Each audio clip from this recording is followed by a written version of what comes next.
Hello everyone, welcome back to YouTube channel youth academy. तो आज हम अपना कंटिन्यू करेंगे एनसीईआरटी का लेक्चर, जो होगा हमारे 7th क्लास का फर्स्ट लेक्चर। इसका ओवरव्यू में देख लेते हैं। हम जानेंगे ट्रेसिंग चेंजेस थ्रू 1000 ईयर्स, जो हज़ारों वर्षों में जो बदलाव आए वो किस प्रकार आए, ये हमने पहले भी देख रखा था। तो आज इसको अब नेक्स्ट क्लास के ओवरव्यू से देखेंगे, उसको और गहराई से समझेंगे कि क्या क्या चेंजेस आए। New king and the kingdoms, जो नए राजा की जो इकोनॉमी पॉलिसी थी, जो पॉलिटिकल पॉलिसी थी, ये सब कैसे इन सब में परिवर्तन आया, तो ये सब हम देखेंगे। फिर जो लगभग दिल्ली सल्तनत 1206 के समय इनका आगमन हुआ, दिल्ली सल्तनत की स्थापना की गई। और मुग़ल जो प्रथम पानीपत का युद्ध हुआ, आपको भी पता है 1526 में, किसके बीच में हुआ, बाबर और इब्राहिम लोदी। तो ये सब इस चैप्टर में कवर करेंगे। तो आज का चैप्टर बहुत ही अच्छा रहने वाला है। 7th क्लास के इंफॉर्मेशन की बिहाफ पे होगा ये।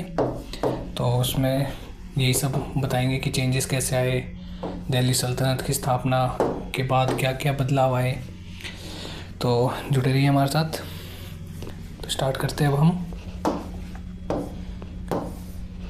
ट्रेसिंग चेंजेस थ्रू 1000 ईयर, हज़ारों वर्षों के दौरान बदलाव क्या क्या है। न्यू एंड ओल्ड टर्मिनोलॉजीज में शब्दावली, जो पहले वर्ड यूज़ होते थे और फिर बाद में होने लगे, उन दोनों के बीच क्या अंतर पाया जाता है, ये सब हम देखेंगे। Historians and their sources, new social and political groups, region and empire.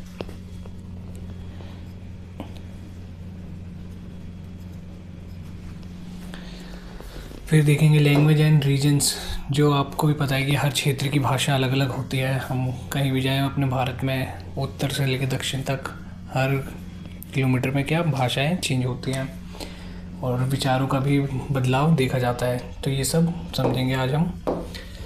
Made in 1154 by the Arab geographical, यहाँ से स्टार्ट करते हैं अब हम अपना चैप्टर। तो कोई भी क्वेरी हो तो you can raise in a comment section. तो यह है मेड इन 1154 में क्या बनाया गया, अरब जियोग्राफिकल अल इदरीसी ने एक मैप बनाया है। किसका, इंडियन सब कॉन्टिनेंट का, भारतीय उपमहाद्वीप का। From his larger map of the world, South India is where we would expect to find North India and Sri Lanka is the island and the peace name as marked in Arabic and there are some well known name as Kannauj. तो जो अल इदरीसी था, कौन था ये अरबी geographer था, भौगोलिक। उसको बहुत ही क्या थी, जानकारी थी, गहन जानकारी थी। किसको लेके, भूगोल के लेके, पृथ्वी को लेके। तो यही बताया गया यहाँ पे। और उसने इंडियन सब कॉन्टिनेंट, भारतीय उपमहाद्वीप का एक मैप बनाया, जिसमें हम भारत के कई क्षेत्रों को, जैसे कन्नौज यानी उत्तर प्रदेश, इसको देख सकते हैं, श्रीलंका को देख सकते हैं, ये बताया गया है यहाँ पे। तो यही इन्फॉर्मेशन दी गई है 6th क्लास की बुक में। तो उसके बिहाफ पे हमने ये समराइज फॉर्म में आपको प्रोवाइड किया है। तो अब नेक्स्ट देखते हैं। The subcontinent from the early 18th century atlas nouvel of Guillaume de l'Isle, made in the 1720s by a French मानचित्रकार।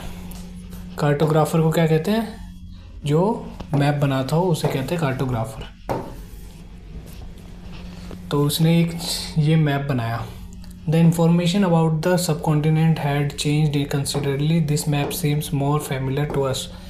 तो ये बताया गया कि जो अल इदरीसी के द्वारा बनाया गया मैप था, वो गुलेनियम के द्वारा बनाए गए मैप से किस प्रकार भिन्न है।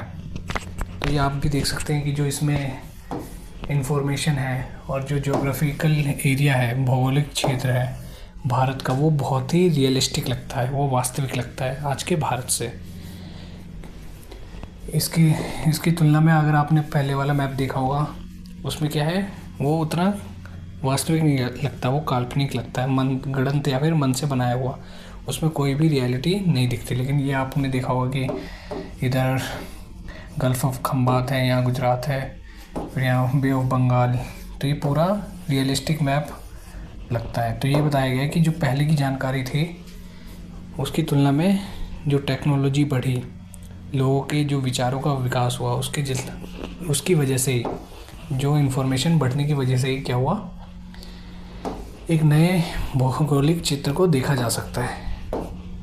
ये बताया गया है यहाँ पे। New and the old terminology, शब्दावली, historical records exist in a variety of language in which we have changed constantly over the year. For example, medieval Persian is different from the modern Persian. तो इसमें बताया गया है कि जो भी terminology है, शब्दावली है, उसमें बदलाव आए वो कैसे पता चलते हैं। तो आपको भी पता है वो हमें कहाँ से पता चलेगा, इतिहासकारों की बुक से, उनकी किताबों से, जो भी उन्होंने लिखा है, तभी तो पता चलेगा कि जो पहले के शब्द यूज़ करते थे वो बाद की तुलना में कैसे परिवर्तन हो गए, उसमें क्या बदलाव आया। तो ये बताया गया example, medieval Persian is different from the modern Persian. जो मध्य युग का पर्शियन था या फारसी था, वो आधुनिक फारस से एकदम अलग है, जुदा है। The difference is not just with the regards to grammar and the vocabulary. वो सिर्फ व्याकरण या फिर वोकेबलरी, शब्दावली की तुलना में ही इनमें विभिन्नता नहीं पाई जाती। The meaning of the words also change. जो शब्दों के अर्थ हैं वो भी क्या हुए, बदल गए। तो न्यू टर्मिनोलॉजी में और ओल्ड टर्मिनोलॉजी में क्या फ़र्क आया, शब्दों के अर्थ, शब्दों के अर्थ में क्या हुआ, परिवर्तन आया। इसको हम ऐसे लिख सकते हैं, परिवर्तन।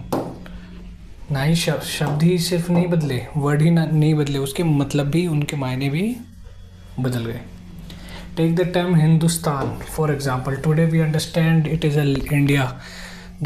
हम इसको आज के हिंदुस्तान को किसके रूप में जानते हैं, इंडिया के रूप में जानते हैं, भारत के रूप में जानते हैं। लेकिन the modern nation state where the term was used in the 13th century. लेकिन जब ये 13वीं सेंचुरी, 13वीं शताब्दी में यूज़ किया गया, किसके द्वारा, मिनहाज ए सिराज।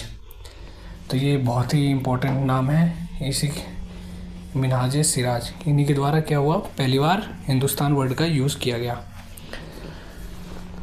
तो इनका क्या तात्पर्य था हिंदुस्तान शब्द से। आज तो हम जानते हैं कि ये क्या है, हमारे इंडिया का नाम है, इंडिया के रूप में जानते हैं हिंदुस्तान को। लेकिन जब मिनहाज ए सिराज ने इस शब्द का यूज़ किया तो उसका मतलब था the areas of Punjab, Haryana and land between the Ganga and Yamuna. उनके आसपास का एरिया, किसके, पंजाब और हरियाणा, और जो बीच के क्षेत्र थे, किसके, गंगा और यमुना नदी के बीच के क्षेत्र थे।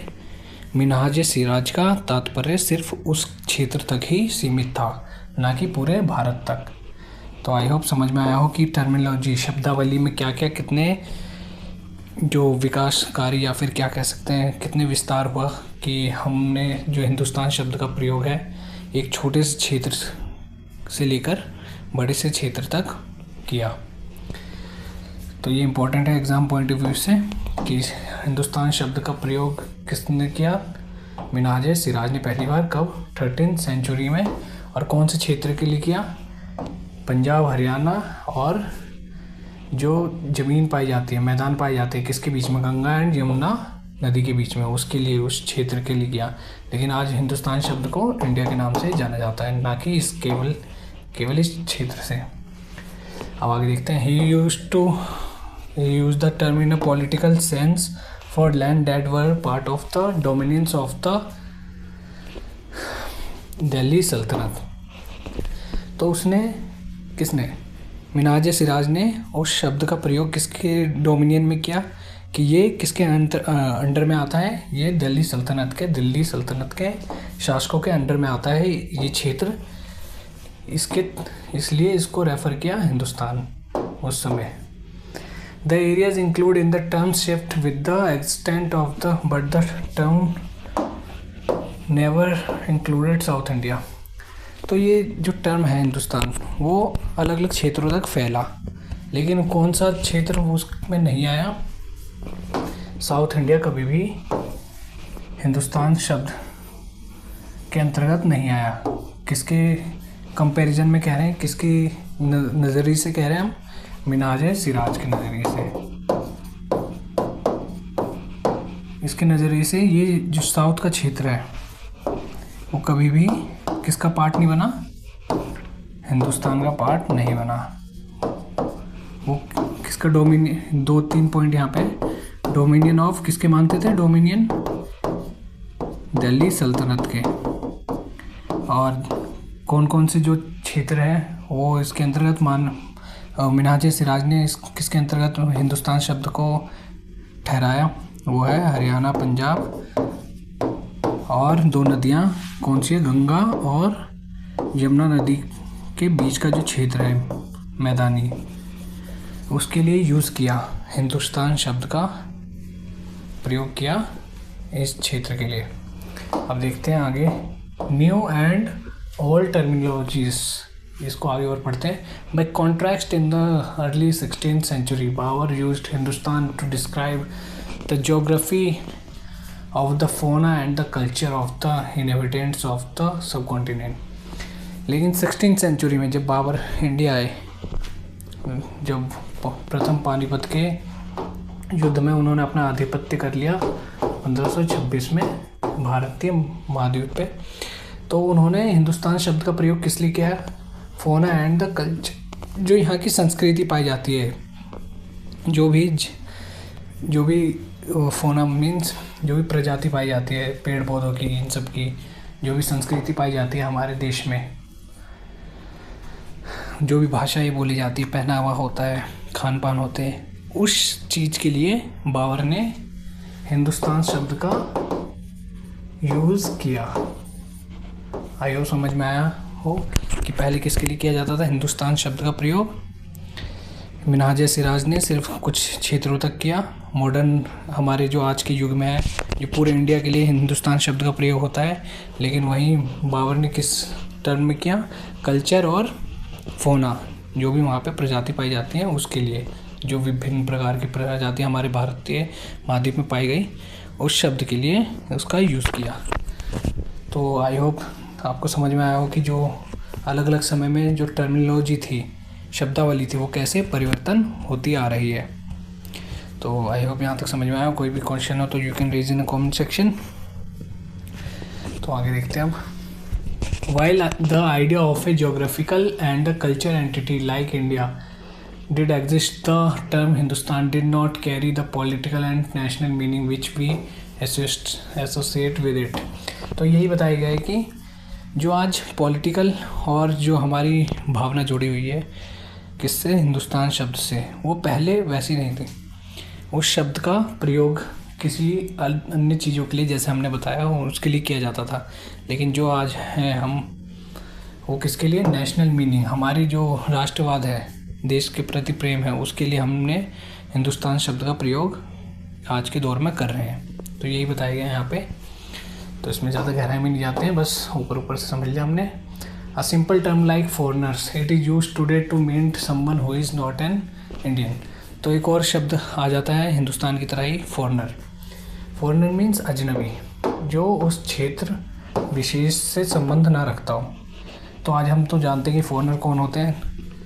हम आज के दौर में हम मानते हैं कि कोई अन्य कंट्री से कोई व्यक्ति आया हो, कोई भी व्यक्ति, जैसे अमेरिका, लंदन, यूरोप का कोई भी व्यक्ति अगर हमारे देश में आता है तो हम उसको क्या कहते हैं? फॉरेनर टर्म का यूज़ करते हैं उसके लिए। लेकिन वहीं इन द मिडिवल, मध्य काल में, फॉरेनर का यूज़ किस संदर्भ में किया जाता था? Who appeared say in a given village some who was not in part of the society और कल्चर। पहले मध्यकाल में हम फॉरेनर का यूज़ तब करते थे, अजनबी व्यक्ति या फिर अनजान व्यक्ति का, जो उस पार्ट या उस कल्चर या उस जो भूमि का एरिया है, उस एरिया से संबंधित नहीं हो अगर वो व्यक्ति। जैसे कि ये कोई विलेज ए है, गांव ए है, ये है विलेज बी। यहाँ का रहन सहन, खान पान यहाँ का कल्चर, यहाँ की बोली अलग हो सकती है विलेज बी की तुलना में, गांव बी की तुलना में। तो अगर यहाँ का व्यक्ति यहाँ जाता है तो उसको हम मध्यकाल में क्या कहते थे? फॉरेनर कहते थे, स्ट्रेंजर कहते थे, अजनबी कहते थे। लेकिन आज हम ऐसा नहीं कहते। आज हम फॉरेनर का यूज़ किस लिए करते हैं? जब कोई व्यक्ति किसी और कंट्री से हमारी कंट्री में टूरिस्ट के बिहाफ पे, पढ़ने के बिहाफ पे, बिजनेस के सिलसिले से या फिर ऐसे ही आ जाए, तो उसी को हम फॉरेनर कर शब्द का यूज़ करते हैं। तो आई होप समझ में आया हो कि कैसे शब्दावली चेंज होती दिख रही है अब हमें। तो उसको और देखते हैं। There is some continuity in the source used by the historians for the study of the period. They still rely on the coins, inscription, architecture and textual records for the information. तो ये बताया गया कि historians क्या करते थे? Used by historians for study of this period. तो आपको भी पता है कि जैसे हड़प्पन सभ्यता हमने पढ़ी या कोई भी संस्कृति पुरानी, हम अपने इतिहास का पता कैसे लगाते हैं? हमें कोई साक्ष्य, सोर्स की ज़रूरत होती है, कोई ज़रिया चाहिए जिससे हम पता लगा सकें कि यहाँ पर इस ऐसी प्रकार की फसलें, ये प्रकार के जानवर, यहाँ की जो सामाजिक संरचना थी इस प्रकार की थी। तो इसके लिए हमें क्या करना होगा? वहाँ पे पाए जाने वाले पदार्थ हैं उसको ध्यान से पढ़ना होगा, चाहे वो क्या हो, शिलालेख। ये बताया गया आर्किटेक्चर, वहाँ के भवन निर्माण कैसा है, कॉइन्स, उनके सिक्कों से पता चल सकता है कि अगर वहाँ पे सोने चांदी के सिक्के पाए जाते हैं तो वहाँ की सभ्यता क्या होगी, फली फूली होगी। वहाँ के लोग एक अच्छी जीवन शैली, एक अच्छा जीवन व्यतीत कर रहे हों उनकी तुलना में जहाँ पर जो सिक्के हैं वो पत्थर के मिलते हों, सिलेट के मिलते हों। आई होप समझ में आओ कि एक कॉइन से भी सामाजिक संरचना का पता चलता है, सामाजिक स्थिति भी कह सकते हैं, स्थिति का पता चलता है। People used to write holy text, chronicles, rulers, letter and teachings of saints, petition and judicial records for the register, account and taxes.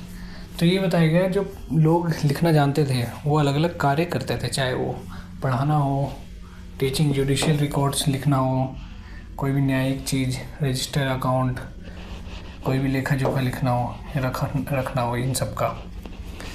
Manuscript were collected by the wealthy people, rulers, monasteries and temple. They were placed in a library and archives. जो manuscripts हैं, जो हाथ से लिखी हुई पुस्तक है, वो अभिलेखगारों में लिखी जाती थी और वो एक अच्छे व्यक्ति जो अच्छे परिवार से आते हैं वही कर सकते थे, क्योंकि ये बहुत ही कॉस्टली होता था, हर किसी के बस की बात नहीं होती थी उस समय समाज में।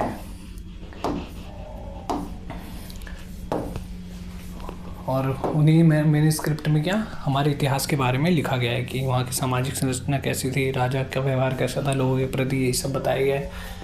There was no printing press in those days. Scribes copy manuscripts by hand. जो भी हाथ से लिखी हुई पांडुलिपि होती थी उसको क्या, उसकी कॉपी बनाई जाती थी। क्यों? क्योंकि उस समय क्या था, प्रिंटिंग प्रेस ही नहीं था। वहाँ पे जो कारखाना है जहाँ पे वो पेपर छपता है, वो उसका विकास नहीं होता प्रिंटिंग प्रेस का। इस वजह से जो पांडुलिपि है उसकी कॉपी बनाई जाती थी। तो वो क्या होता था, बहुत ही कॉस्टली होता था, बहुत ही महंगा पड़ता था उनके लिए। As scribes copy manuscript, they also introduce small changes, a word here, sentence, small difference grow over century of copying and manuscript। तो इसमें ये सिंपल बताया गया है कि अगर आप मैन्युस्क्रिप्ट क्या होता है पहले देख लेते हैं। जैसे हमने कोई ताड़पत्र पे, पाम ट्री पे या पाम लीफ पे कोई चीज़ लिख दी, तो वहाँ उस टाइम प्रिंटिंग प्रेस तो होता नहीं था, तो इसी की कॉपी, इसी को देख के कोई और व्यक्ति सेम ऐसे उतार देता था। लेकिन इसको उतारने में वो व्यक्ति क्या कर सकता है, गलती कर सकता है, वो बिल्कुल परफेक्ट नहीं बना सकता है। कभी कभी वो गलतियाँ हो जाती हैं ना चाहते हुए भी।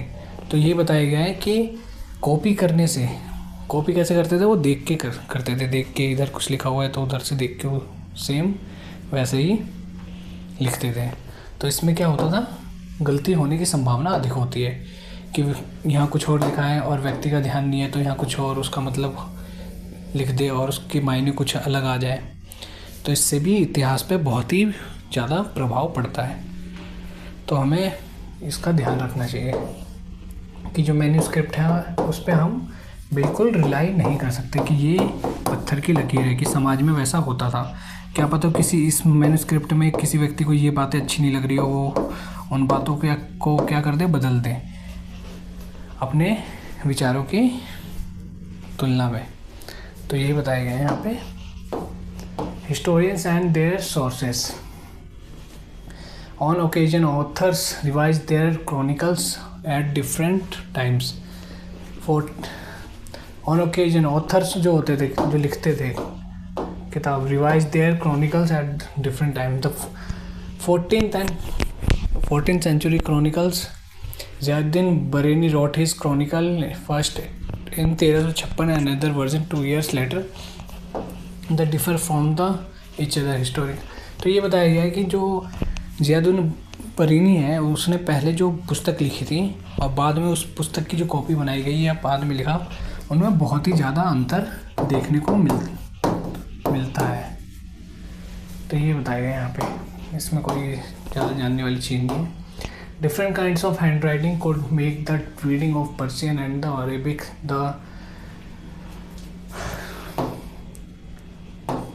ये बताया गया है कि लेफ़्ट साइड डांसर जो अरेबिक शिलालेख है, शब्दावली है, इसमें बताया गया है कि वो पर्शियन से कैसे अलग है। इसमें जैसे गाढ़े डांसर लिखा गया है, यही बताया गया है। इसमें कोई भी ख़ास चीज़ नहीं है जो एग्ज़ाम पॉइंट ऑफ व्यू से इम्पोर्टेंट है, होगा तो हम अपने आप ही कवर करा देंगे।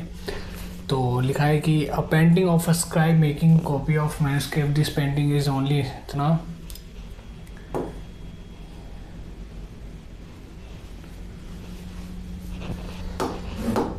एक मिनिएचर, जैसे ये कोई बड़ी बुक है, इसको हम एग्जांपल के तौर पे बता रहे हैं। जैसे एक बुक है, उसी को उसकी छोटी कॉपी बनाना चाहें, उसी को क्या कहते हैं, मिनिएचर कहते हैं, इसकी छोटी कॉपी। तो उसमें जो इन्फॉर्मेशन होगी, जानकारी होगी, वो भी क्या होगा, बड़ी वाली की तुलना में कम होगी। तो यही बताया गया है यहाँ पे। अब देखते हैं नए सामाजिक और राजनीतिक समूह, new social and political groups. The study of the 1000 year between 700 and 700, a huge challenge historians largely cause of scale of variety of development occurred over the period। तो इसमें इतना भारी लैंग्वेज यूज़ किया गया है जबकि इसकी ज़रूरत नहीं है। इसमें ये बताया गया कि समाज में 700 ईस्वी से लेके 1750 ईस्वी तक बहुत सारे परिवर्तन आए, चाहे वो सामाजिक रूप से हो या राजनीतिक या फिर आर्थिक। लोगों की जीवन शैली बहुत तेज़ी से बदली, राजाओं का जो आवागमन हुआ, दिल्ली सल्तनत से लेके मुग़ल शासन तक बहुत चीज़ों में बदलाव आया, जिसके कारण आर्थिक परिवर्तन तो हुए ही युद्ध के कारण, उसके साथ साथ क्या हुआ, धार्मिक, लोगों की संस्कृति, भाषाएं, इन सब में भी परिवर्तन देखने को मिला। A difference movement in the period, new technology made their appearance like Persian wheel in irrigation. तो ये बताया गया है कि इरिगेशन, खेत की जुताई के लिए किसका यूज़ करने लगे, पर्शियन व्हील, हम पर्शियन हल का यूज़ करने लगे।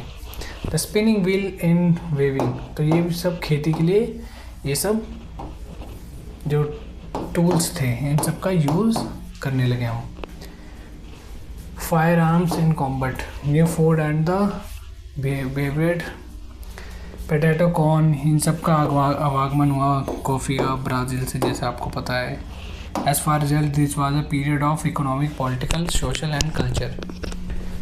तो ये काल 700 से 1750 ये किसके लिए लाभदायक रहा, हमारे आर्थिक जीवन और राजनीतिक जीवन और सामाजिक और सांस्कृतिक रूप से इसमें परिवर्तन देखने को मिलता है। कैसे, जैसे आपको भी पता है कि पहले जो ज़्यादातर जीवन कृषि और व्यापार पर ही निर्भर होता था।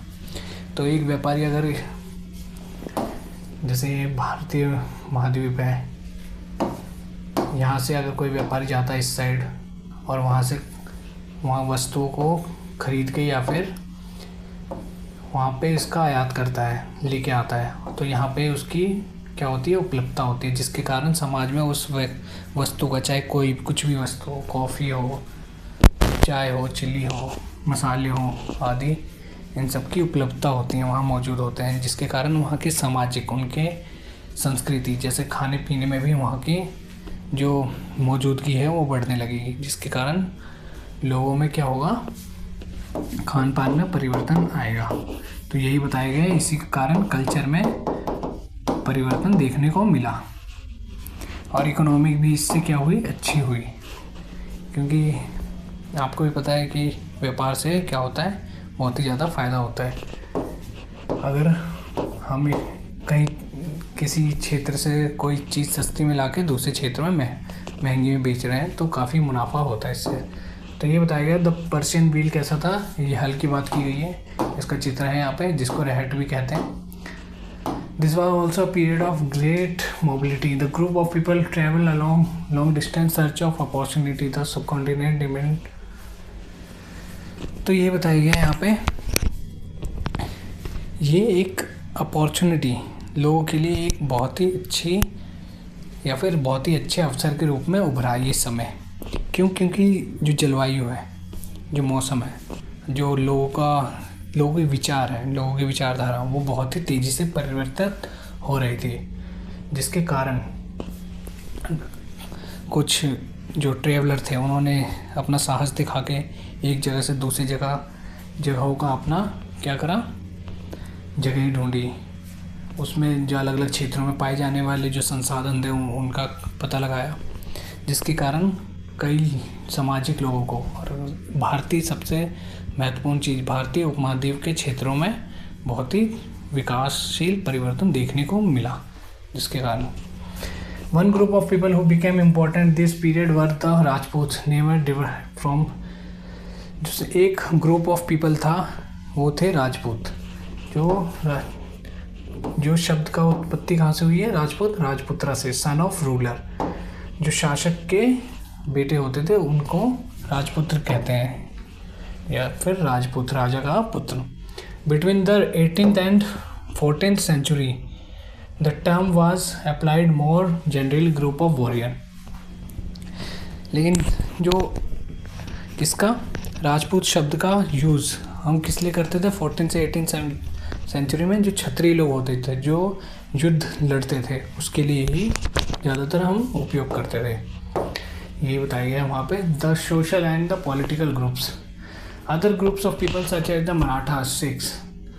तो ये पॉलिटिकल ग्रुप है, ये जैसे मराठा हुआ है, वहाँ पे एक कोई शक्तिशाली वहाँ उनका शासक होगा, उनके अंडर में ढेर सारे सूबेदार होंगे, जो भी सामाजिक लोग होंगे। तो ये सब क्या है, पॉलिटिकल ग्रुप्स हैं, राजनीतिक संगठन है या फिर राजनीतिक समूह है, इसको भी हम जानते हैं। तो इन्होंने अपना जीवन निर्वाह कहाँ से स्टार्ट किया, जंगलों को साफ़ करके वहाँ पर खेती, ये सब, फिर वहाँ जो जंगलों में पाए जाने वाले संसाधन थे उनका उपयोग करके अपने जीवन को एकदम अच्छा बनाया। और आगे देखेंगे तो इस चैप्टर में बेसिक सी इन्फॉर्मेशन है, ज़्यादा कोई खास नहीं है। हैबिटेट, पर्यावास। हैबिटेट मीन जहाँ हम रहने योग्य या फिर जहाँ रहने योग्य क्या कह सकते हैं हम, स्थान हो, उसी को हैबिटेट कहते हैं। जैसे हमारे अर्थ भी एक प्रकार का हैबिटेट है जहाँ हम रह सकते हैं। Refers to the environment of a region and the social and economical lifestyle of its resident. ये बताया गया है यहाँ पे, refers to the environment of a region, किसी क्षेत्र का पर्यावरण मतलब वहाँ पे कैसे कैसे चीज़ पाई जाती है, जैसे इकोनॉमिक लाइफस्टाइल कैसी होगी, ये सब पॉलिटिकल, वहाँ पे पॉलिटिकल संगठन कैसे हुआ, राजा कैसे चुने जाएंगे, और उसमें इकोनॉमिक तौर पे कैसे वो क्षेत्र दूसरे क्षेत्र से फला फूला होगा। Other started tilling the land and become a peasant. This new peasant gradually began to influence by the region market and chieftains, priest, monastery, temple, they become a part of the large complex। तो ये बताया गया है कि कोई कोई क्या करते थे, खेती करके अब वो छोटे मोटे जो फसलें हैं, मौसमी फसलें जिसको कहते हैं, जैसे बाजरा हो गए या फिर मूंगफली, इन सब का व्यापार करके वो बहुत ही एक अच्छे लेवल के फार्मर पेजेंट बन गए और वो बाद में क्या टैक्स भी देने लगे। New social and political groups as society become more differentiated people group into jatis. तो ये बताया गया है कि यहाँ पे जो जाति इन सब की उत्पत्ति होने लगी धीरे धीरे।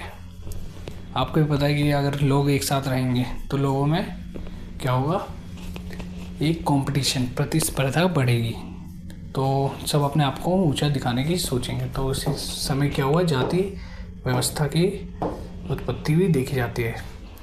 जाति is frame their on rule and regulation manage the conduct of their member. तो जैसे जाति की उत्पत्ति किस एक इसलिए भी हुई कि जैसे हमने एक जाति बना ली, कोई भी एक्स, और ये है जाति वाई, तो एक्स जाति के जो लोग होंगे वो एक रूल्स रेगुलेशन, नियम कानून मानेंगे जो जाति वाइज की तुलना में अलग हो सकता है। क्या हो सकता है, अलग हो सकता है।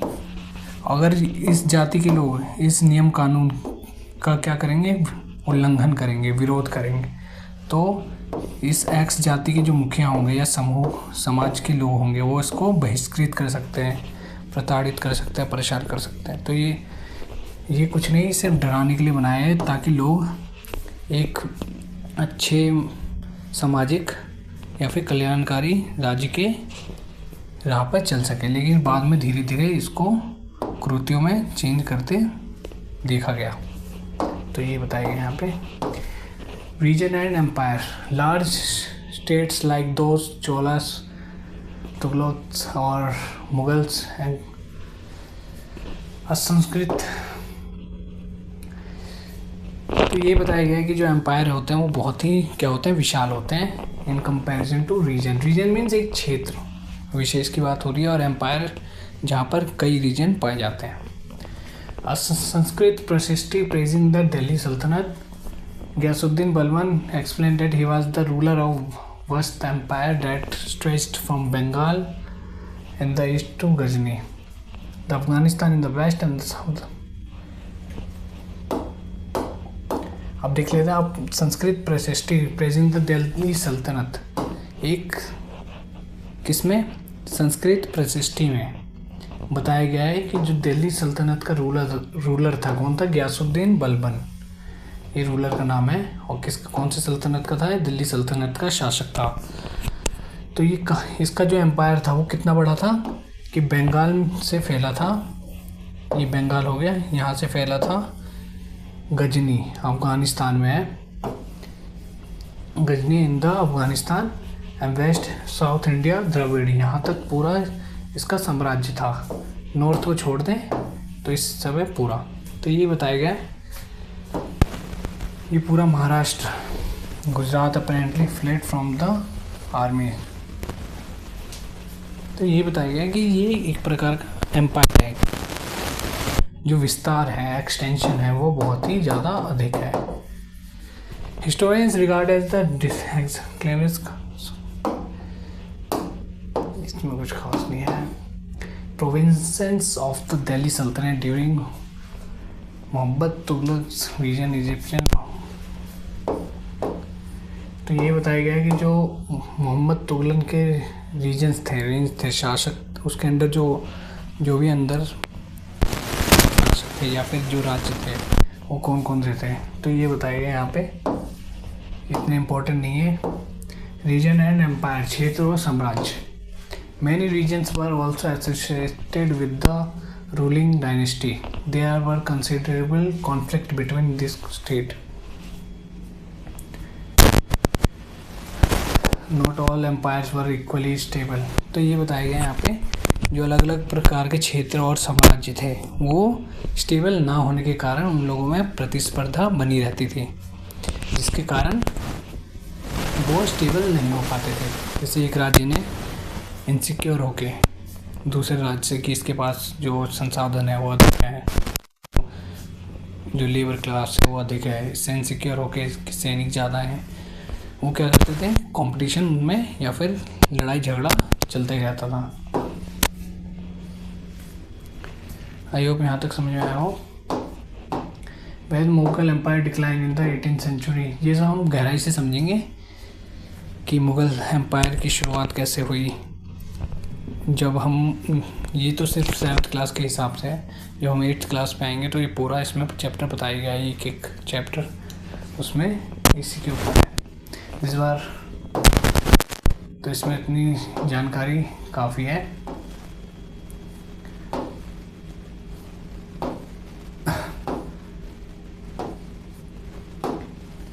पैट्रन्स, ये देख लेते हैं। पैट्रन्स संरक्षक, an influence wealth individual who support another person and artist.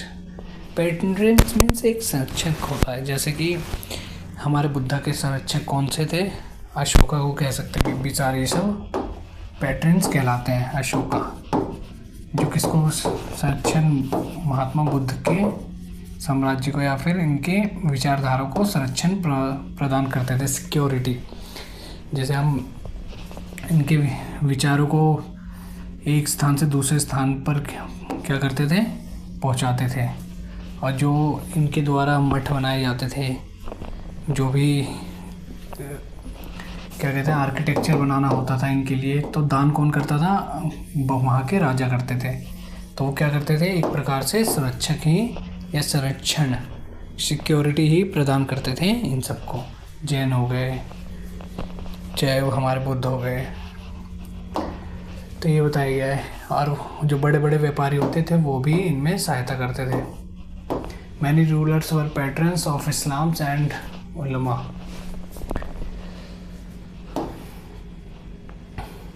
Ideally jurist and like Hindus, Islam was the interpreted in a variety of its followers. The Shia Muslim who believed in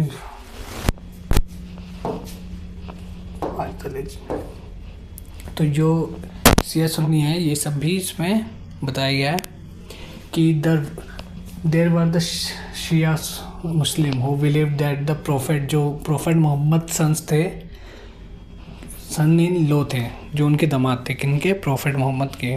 उनका नाम क्या था, Ali was the legitimate leader of the Muslim community. वो वही उनके जो leader होंगे आगे आने वाले।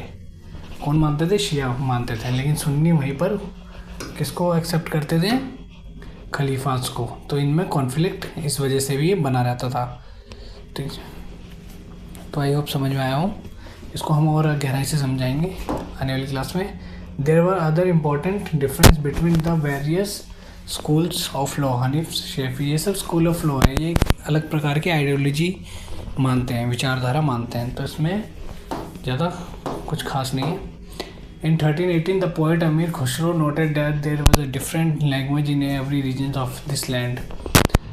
तो ये बताया गया, अमीर खुसरो ने देखा कि जो भारत के उपमहाद्वीप है उसमें अलग अलग जो भी क्या है क्षेत्र है, उसमें अलग अलग प्रकार की भाषाएं बोली जाती हैं। जैसे मवारिन तमिलनाडु, गौरीन बंगाल, तेलंगानी, ऐसे ये सब भाषाओं के नाम है, आप पढ़ सकते हैं। Thinking about the historians period, अब समाज और इतिहास कालखंडों पर विचार करना। In the middle of the 19th century British, जो ब्रिटिश थे हमारे, उन्होंने जो हमारे भारतीय समाज को किस में बांटने की कोशिश की, हिंदी, मुस्लिम एंड ब्रिटिश में। The division based on the idea that the region of ruler was the only important historical change and there were no other significant development. तो इसमें ये बताया गया कि जो हमारे भारत है उसमें मुख्यतः 3 प्रकार के कौन सामाजिक, तो हिंदू, मुस्लिम एंड ब्रिटिश ही है। तो उनके रीजन्स के हिसाब से इसको बांटा। Such division also ignore the rich diversity of India. लेकिन उनको पता नहीं है कि हमारी जो भारतीय संस्कृति है, भारतीय उपमहाद्वीप है, वहाँ पर हर क्षेत्र में अलग अलग प्रकार की संस्कृति देखी जा सकती है, चाहे वो भाषा के आधार पे हो, खान पान के आधार पे हो, हर प्रकार के परिवर्तन देखने को मिलते हैं। तो ये बहुत ही बेतुकी बात है कि अगर हम किसी समाज को भारत जैसे उसको 3 भागों में बांट कर छोड़ दें, तो ये बिल्कुल ही गलत है यहाँ पर। क्यों? क्योंकि अगर हम बांटने चले तो अनगिनत संस्कृति में बढ़ सकते हैं, ये बताया गया यहाँ पे। फिर historians follow that the must of economic and social factor and characters the major elements of different of the past. The middle often contrasted with the modern.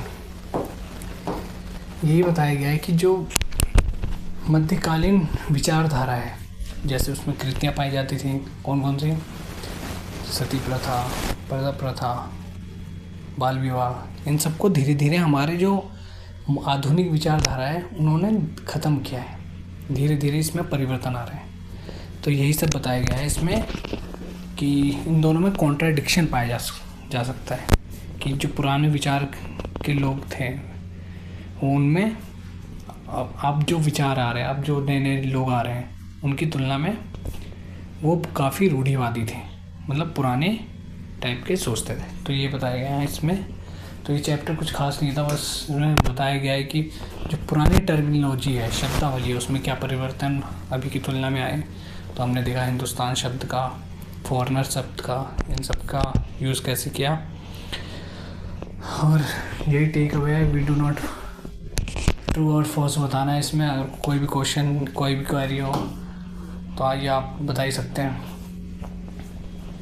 तो इसमें एक सॉल्व कर देते हैं हम, गयासुद्दीन तुगलक वाला। ये थोड़ा कॉम्प्लिकेटेड हो सकता है, लेकिन इसमें क्या बताया गया था? गयासुद्दीन तुगलक जो दिल्ली सल्तनत का क्या था? सुल्तान था। उसका जो कंट्रोल था, हमने पढ़ा कि वो कहाँ से था? बंगाल से लेके अफ़गानिस्तान तक फैला हुआ था। कहाँ तक था? और ज़्यादातर महाराष्ट्र, दक्षिणी क्षेत्र ही उसमें सम्मिलित थे, महाराष्ट्र, तमिलनाडु, कर्नाटका हो। लेकिन यहाँ क्या दिया गया है? नॉर्थ के क्षेत्र दिए गए हैं, मणिपुर, ये नॉर्थ, ये ईस्ट के क्षेत्र, आसाम। तो ये ऑप्शन क्या हो जाएगा? गलत हो जाएगा। जो गयासुद्दीन बलबन था, वो उसका जो विस्तार था उसके साम्राज्य का, वो मुख्यतः दक्षिणी भारत से होकर अफ़गानिस्तान तक जाता था। तो ये हमने देख लिया था आज। तो कोई भी अगर क्वेरी हो तो you can raise in a comment section. तो आई होप क्लास समझ में आई हो। ये बेसिक सी इन्फॉर्मेशन थी 7th क्लास के हिसाब से। जुड़े रहिए, हम और इसको गहराई से लेंगे जब यूपीएससी के लिए पढ़ाएंगे कि शिया सुन्नी में विवाद क्यों होते इतने, और जो प्रॉफेट मोहम्मद के दामाद थे अली, इनको और खलीफा को लेके कॉन्फ्लिक्ट, ये सब हम आगे और गहराई से समझाएंगे। तो आई होप क्लास समझ में आई हो। मिलते हैं नेक्स्ट क्लास में। Thank you.